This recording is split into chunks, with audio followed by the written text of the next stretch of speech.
Icon star Allu Arjun, junior director Sukumar combination లో వచ్చిన Pushpa 2 box office Sheikh చేసింది. ఫస్ట్ డే గ్రాండ్ ఓపెనింగ్స్ ఎంత, ప్రపంచ వ్యాప్తంగా total collection, Dangal record break చేయలేకపోయిందా? ఈ వీడియోలో అన్ని డీటెయిల్స్ మీకోసం. సినిమా రిలీజ్ అయిన రోజు నుంచి బాక్స్ ఆఫీస్ దగ్గర సునామీ సృష్టించిన ఈ మూవీ ఇప్పటి వరకు 1871 కోట్లు గ్రాస్ వసూలు చేసిందని అధికారికంగా ప్రకటించారు. డే 1 కలెక్షన్ 294 కోట్లు, డే 3 కలెక్షన్ 500 కోట్లు, డే 6 కలెక్షన్స్ 1000 కోట్లు, లైఫ్ టైమ్ కలెక్షన్ 1871 కోట్లు. ఇది ఇండియన్ సినిమా అత్యధిక వసూలు సాధించిన రెండో సినిమా.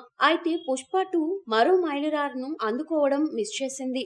ఆ రికార్డ్ ఏంటంటే దంగల్ మూవీ 2000 కోట్ల గ్రాస్ కలెక్షన్లు సాధించింది. పుష్ప 2 కేవలం 129 కోట్ల తక్కువతో ఉండిపోయింది. కానీ పుష్ప 2 ఓటీటీలో స్ట్రీమింగ్ స్టార్ట్ అయిన తర్వాత ఇది ఇంకా భారీ వసూళ్లు రాబట్టే ఛాన్స్ ఉంది. బాలీవుడ్ బిగ్ స్టార్ ఉన్నా కూడా పుష్ప 2 ఉత్తరాది ప్రేక్షకుల గుండెల్లో చెక్కు చెదరని గుర్తింపు తెచ్చుకుంది. ఫ్యాన్స్ అల్లు అర్జున్ ఎనర్జీకి, సుకుమార్ టేకింగ్ కి ఫిదా అయ్యారు. బీజిఎం, డైలాగ్స్, స్టైల్ అన్ని వర్కౌట్ అయ్యాయి. ఇకపోతే పుష్ప 2 సక్సెస్ తర్వాత పుష్ప 3 పై అఫీషియల్ క్లారిటీ రావాల్సి ఉంది. సుకుమార్ ఇప్పటికే పుష్ప 3 కోసం స్క్రిప్ట్ సిద్ధం చేశాడని టాక్. అల్లు అర్జున్ మరోసారి పుష్పరాజు అవతారం ఎత్తనున్నాడా? మీకు ఏమనిపిస్తుంది? పుష్ప 3 వస్తే ఇంకెన్ని రికార్డులు బ్రేక్ అవుతాయి? పుష్ప 2 కలెక్షన్ల మీద మీ ఒపీనియన్ ఏంటి? కామెంట్స్ లో చెప్పండి.